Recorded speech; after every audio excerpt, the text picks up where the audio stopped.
Hello everyone, अस्सलाम वालेकुम and welcome back to my channel. दुआ है कि आप सभी लोग बिल्कुल ठीक हों, खैरियत से हों और बहुत खुश भी हों।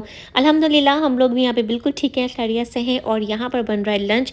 सिंपल सा लेकिन बहुत ही मज़ेदार सा लंच बना रही हूँ मैं।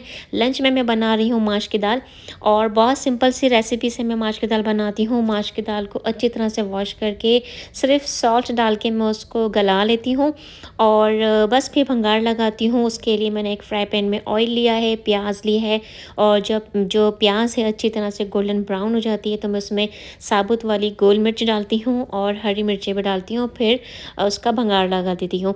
तो बहुत सिंपल सी रेसिपी है, लेकिन इस तरीके से जब आप दाल बनाएंगे तो बहुत मज़े की दाल बनेगी। साथ में बन रहे हैं गर्मा गर्म क्रिस्पी से पराठे। तो ये जो लंच बन रहा है बड़ा सिंपल सा बन रहा है और मेरे हस्बैंड के लिए बन रहा है। वैसे टू बी ऑनेस्ट मेरे हस्बैंड को दालें वगैरह बिल्कुल भी पसंद नहीं है, लेकिन कभी कभी देखें हमें अपनी पसंद का भी खाना बनाना चाहिए और अपने हस्बैंड को भी खिलाना चाहिए। तो खैर आप सभी लोगों को मेरी तरफ से न्यू ईयर की बहुत बहुत मुबारकबाद। वैसे हमारा तो न्यू ईयर स्टार्ट होता है मुहर्रम की फर्स्ट को, लेकिन आपको पता है जो इंग्लिश कैलेंडर है हमारी लाइफ में इतना ज़्यादा इन है, डेट्स मंथ्स सारे अपॉइंटमेंट्स, और ज़ाहिर है इंग्लिश कैलेंडर जो है वो इंटरनेशनल कैलेंडर है, तो इसलिए हमें डेट्स को फॉलो करना पड़ता है। तो मेरी तरफ से एक बार फिर से आप सभी लोगों को 2024 की बहुत ज़्यादा मुबारकबाद। और आप लोग मुझे बताएं कि आप लोगों ने नए साल के स्टार्ट में कौन कौन सी जो इरादे हैं, जो नेक नियति हैं वो पक्की की है, कौन से ऐसे काम हैं जो आपको इस साल पूरे करने हैं इंशाल्लाह, और ऐसी कौन सी चीज़ें हैं जो अब आप लोग अपनी लाइफ में से या अपनी रूटीन में से कट करना चाहते हैं। अगर मैं आप लोगों से अपनी बात करूं तो मुझे ऐसा लगता है कि लास्ट ईयर जो गुजर गया वो इतना ज़्यादा मेरे लिए प्रोडक्टिव नहीं रहा। मुझे बहुत सारे ऐसे काम करने थे, ऐसे चीज़ें करनी थी जो मैं नहीं कर सकी। और जैसे आपने सुना ना कि दिन शुरू होता है और एकदम से रात आ जाती है, इसी तरह से दिन हफ्तों में और हफ्ते महीनों में गुजर जाते हैं और टाइम बिल्कुल भी पता नहीं चलता। खैर यहाँ पे मैं आपको बता दूं कि वीडियो में क्या हो रहा है। लंच हमने कर लिया था, मैंने और हस्बैंड ने। बच्चों ने लंच नहीं किया था क्योंकि आप सब लोगों के बच्चों की तरह से मेरे बच्चे भी दालें नहीं खाते। और आप लोग मुझे कमेंट में ज़रूर बताइएगा कि वो कौन से बहुत खुशनसीब पेरेंट्स हैं जिनके बच्चों को दालें बहुत पसंद है, क्योंकि मेरे दोनों बच्चों को दालें वगैरह बिल्कुल भी पसंद नहीं है। तो मैंने और हस्बैंड ने खाना खा लिया था, उसके बाद मैं यहाँ पे बर्तन वगैरह वॉश कर रही हूँ और किचन का काउंटर भी मैंने जल्दी जल्दी से साफ़ कर लिया था। ये एक काम ऐसा है जो कभी हमारी लाइफ में से ख़त्म नहीं हो सकता। खाना बनाना, किचन साफ़ करना, डिश वॉशिंग करना, और इसी में ही काफ़ी सारा टाइम निकल जाता है। खैर बात करते हैं न्यू ईयर के टॉपिक को लेकर। तो जैसा कि न्यू ईयर का व्लॉग आप लोग के साथ शेयर कर रही हूँ, एक्चुअली मैं थोड़ा लेट हो गई हूँ, लेकिन फिर भी मैंने काफ़ी लेट नहीं हुई हूँ क्योंकि आज हमारे पास 2 जनवरी है। एक्चुअली हम लोग चले गए थे एक रोड ट्रिप पे, क्योंकि बच्चों की है वेकेशन का टाइम। तो रोड ट्रिप पे कहाँ गए थे वो मैं आप लोगों से नेक्स्ट व्लॉग में शेयर करूँगी। अभी न्यू ईयर है तो एक जल्दी से न्यू सी रेसिपी आप लोग के साथ शेयर कर रही हूँ। चिकन ब्रेकफास्ट कटलिस्ट आप इसे कह सकते हैं, या चिकन ब्रेकफास्ट पैटीज आप इसे कह सकते हैं। तो मैंने चिकन का कीमा लिया था, जो बहुत ज़्यादा बारीक नहीं, थोड़ा सा मोटा मोटा सा चिकन का कीमा है, मैंने घर में ही बना लिया था। और उसमें मैंने बारीक बारीक हरा धनिया कट करके डाला है, नमक डाला है, ब्लैक पेपर यानी कि काली मिर्चें डाली हैं। और मेरे पास एक हरी मिर्चें थी, लेकिन वो बिल्कुल भी तेज़ नहीं थी, बस हल्का सा ना उसमें हल्का सा हरी मिर्च का फ्लेवर था। तो आपको बिल्कुल हल्की सी उसमें से स्पाइस महसूस होगी, तो उस टाइप की मेरे पास हरी मिर्चें थी, वो मैंने हरी मिर्चें इसमें ऐड की हैं। इसके बाद मैंने इसमें चीज़ ऐड की है। यहाँ पे मैंने दोनों चीज़ों का यूज़ किया है। एक है मोज़रेला चीज़ और दूसरी है शार्प चेडर अमेरिकन चीज़। तो ये दोनों चीज़ों का जो फ्लेवर है और जो टेक्सचर है बिल्कुल अलग आता है। दोनों अगर आपके पास हो तो ज़रूर डालिएगा, और अगर आपको चीज़ पसंद नहीं है तो आप चीज़ को स्किप कर सकते हैं। इसके साथ साथ मैंने इसमें सोया सॉस भी ऐड किया था।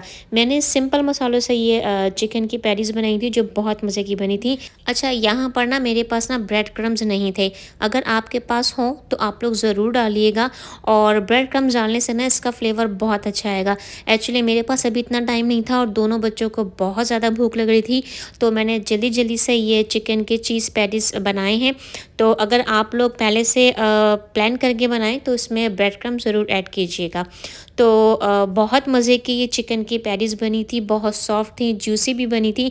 और मैंने ज़ाहिर है बच्चों के लिए बनाई थी, तो अयान को असल में इतना स्पाइसेस पसंद नहीं है, तो मैंने इसमें क्रश पेपर नहीं डाली थी, कुटी हुई मिर्चें। अगर आप लोग स्पाइसी खाना पसंद करते हैं या आपके बच्चे थोड़ा-सा स्पाइसी पसंद करते हैं, तो आप इसमें कुटी हुई मिर्चें भी डाल सकते हैं। तो न्यू ईयर पे न्यू रेसिपी मैंने आप लोग के साथ शेयर की है। ये मैंने भी पहली दफ़ा बनाई थी, लेकिन बहुत मज़े की बनी। अगर आप लोग चाहें तो बच्चों के स्कूल के लंच बॉक्सेस के लिए भी ये बहुत अच्छी रहेगी। अगर आप लोग चाहें तो जैसे हम जल्दी-जल्दी से जब बच्चों के लिए कुछ बर्गर्स वगैरह बनाना चाहते हैं और अगर आपके बच्चों को चीज़ बहुत पसंद है, तो उसके हिसाब से भी ये रेसिपी बिल्कुल परफेक्ट है। तो आप लोग ज़रूर बनाइएगा और मुझे कमेंट बॉक्स में ज़रूर बताइएगा कि ये रेसिपी आप लोग को कैसी लगी। तो मैंने इसके साथ सर्व की थी सावरडो ब्रेड और साथ में केचप। तो दोनों बच्चों को ये जो न्यू रेसिपी है बहुत ज़्यादा पसंद आई और उनके लंच करने के बाद हम यहाँ पे आ गए थे मॉल। तो एक्चुअली मैंने लास्ट वीक मुस्कान के लिए H&M से कुछ चीज़ें ऑर्डर की थी, तो कुछ साइज़ेस का इशू हो रहा था उसमें, तो हम लोग यहाँ पे आए थे उनको रिटर्न करवाने के लिए। तो यहाँ पर अमेरिका में ये पॉलिसी बहुत अच्छी है। अगर हम ऑनलाइन शॉपिंग करें या रेगुलर स्टोर से कोई भी हम शॉपिंग करते हैं और अगर हमें पसंद नहीं आती या साइज़ में कुछ प्रॉब्लम हो, तो हम आसानी से जाके विदिन 30 डेज़ के अंदर हम वो चीज़ें रिटर्न कर सकते हैं। तो मुस्कान यहाँ पर रिटर्न की लाइन में थी, तो मैं यहाँ पे देख रही थी कुछ ज्वेलरी। तो यहाँ पे बहुत अच्छी ज्वेलरी मिल रही थी, ख़ासकर ये जो गोल्ड वाले हुप्स मैंने आपको शो की, ये बहुत प्यारे लग रहे थे। लेकिन मेरे पास काफ़ी सारी ऑलरेडी फ़ेक ज्वेलरी हैं और मैंने बहुत टाइम हो गया है कि अब मैं फ़ेक ज्वेलरी पे कि इमिटेशन ज्वेलरी पे कोई भी पैसे इन्वेस्ट नहीं करती हूँ। मुझे ऐसा लगता है कि ऑलरेडी इतनी सारी ज्वेलरी रखी है, तो पहले मैं उन्हें यूज़ कर लूँ और अगर मुझे कुछ चीज़ें परचेस करनी ही हैं, तो फिर ज्वेलरी में तो फिर मैं कुछ रियल परचेस करूँ, कुछ रियल गोल्ड में या फिर मैं कुछ दूसरे ऑप्शंस जो हैं वो सिलेक्ट करूँ। तो ख़ैर ज्वेलरी तो मैंने यहाँ से कुछ भी नहीं पिक की, 1-2 चीज़ें मैंने यहाँ पे देखी थी, लेकिन हस्बैंड भी साथ थे, अयान भी साथ था। तो मैं अपनी शॉपिंग तब करती हूँ जब ये लोग मेरे साथ नहीं होते, क्योंकि मुझे फिटिंग रूम में ट्राई करना होता है, तो मुझे बहुत टाइम लग जाता है। ख़ैर H&M में सामान रिटर्न करने के बाद हम यहाँ पे आ गए थे डिक्स स्टोर। ये यहाँ पे अमेरिका में बहुत अच्छा स्टोर है और यहाँ पे आपको हर तरह का स्पोर्ट्स वियर, जो स्पोर्ट्स के जो गियर होते हैं वो आपको मिल जाएंगे और स्पोर्ट्स से रिलेटेड आपको जितनी चीज़ों की ज़रूरत होती है वो इस स्टोर में आपको आसानी से मिल जाती है। तो खैर यहाँ पे अभी हम लोग जब आए थे तो स्पोर्ट्स के लिए तो कोई चीज़ नहीं लेनी थी, लेकिन हम लोग जा रहे वाले थे एक रोड ट्रिप पे, तो वहाँ जाने के लिए कुछ चीज़ों की ज़रूरत थी, इसके लिए हम यहाँ पे आए थे। तो खैर आप लोग यहाँ पे वीडियो में स्टोर को देखिए, मैं आप लोगों के साथ न्यू ईयर को लेके कुछ बातें डिस्कस करूँगी। देखें, जब भी नया साल शुरू होता है हम बहुत सारे प्लान बनाते हैं कि हम इस साल ये करेंगे, कुछ काम रह गए थे हम वो करेंगे, या इस साल हम ऐसी चीज़ें करेंगे जो पिछले साल हमारी कंप्लीट नहीं हो सकी थी, या कुछ ऐसी बातें, कुछ ऐसी ख्वाहिशात थी जो लास्ट ईयर नहीं हो सकी, या कुछ ऐसे काम जो हमने लास्ट ईयर नहीं किए वो हम इस साल करेंगे। लेकिन मैं आपसे एक बात ज़रूर शेयर करूँगी, अगर आपकी लिस्ट में भी कुछ ऐसे काम हैं तो बहुत शौक़ से आप ये सारे काम कीजिए, लेकिन इन सारे कामों को करने से पहले एक बात का ख़्याल रखें कि अपना ख़्याल भी आप ही को रखना है। नए साल में क्यों ना हम अहद ये करें कि सबसे पहले हमें अपना ख़्याल रखना है, अपनी ज़रूरतों का ख़्याल रखना है, फिर उसके बाद अपने चाहने वालों को, अपने करीबों को हम अपना वक़्त दें। क्योंकि देखें, जब हम खुद अच्छे होंगे, जब हम खुद हेल्थी होंगे, तभी हम दूसरों का ख़्याल करेंगे। और दूसरी बात ये कि हम कितना भी लोगों को राज़ी कर लें, लेकिन कुछ लोग ऐसे होते हैं कि अगर हम अपनी जान भी निकाल के उनके सामने रख देंगे ना, तो वो कभी राज़ी नहीं होंगे। तो कोशिश ज़रूर कीजिए, कोशिश करने में कोई बुराई नहीं है, लेकिन बहुत ज़्यादा बेहतर होगा कि हम जो ज़ात सबसे ज़्यादा अफ़ज़ल है, हम अपने अल्लाह को राज़ी करें, हम अल्लाह के ज़्यादा करीब हों।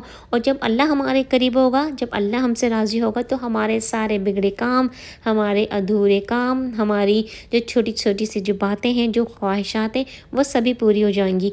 तो मेरे जो नया साल का जो गोल है, वैसे तो कोई भी नहीं है, अल्हम्दुलिल्लाह पिछला साल भी बहुत अच्छा गुज़रा था और आने वाला साल भी बहुत अच्छा गुज़रेगा इंशाअल्लाह, मेरे लिए भी और हम सब के लिए। तो अल्लाह से अच्छे की उम्मीद रखनी चाहिए, खुद को पॉजिटिव रखें, नेगेटिविटी को खुद से बहुत दूर रखें। जब हम खुद पॉजिटिव होंगे तो इंशाल्लाह हमारे साथ भी पॉजिटिव होगा, अच्छा होगा और दूसरों के साथ भी अच्छा सोचें। तो खैर छोटे से मैसेज के साथ ही अब मैं आपको बताती हूँ कि अब हम यहाँ पे आ गए थे बुंदू खान रेस्टोरेंट। हम यहाँ पे 2 से 3 दफ़ा पहले भी आ चुके हैं। यहाँ का जो बारबेक्यू है मुझे बहुत पसंद है, ख़ासकर बिहारी बोटी और ये चिकन मलाई बोटी भी बहुत मज़े की थी। यहाँ के पराठे भी बहुत मज़े के थे।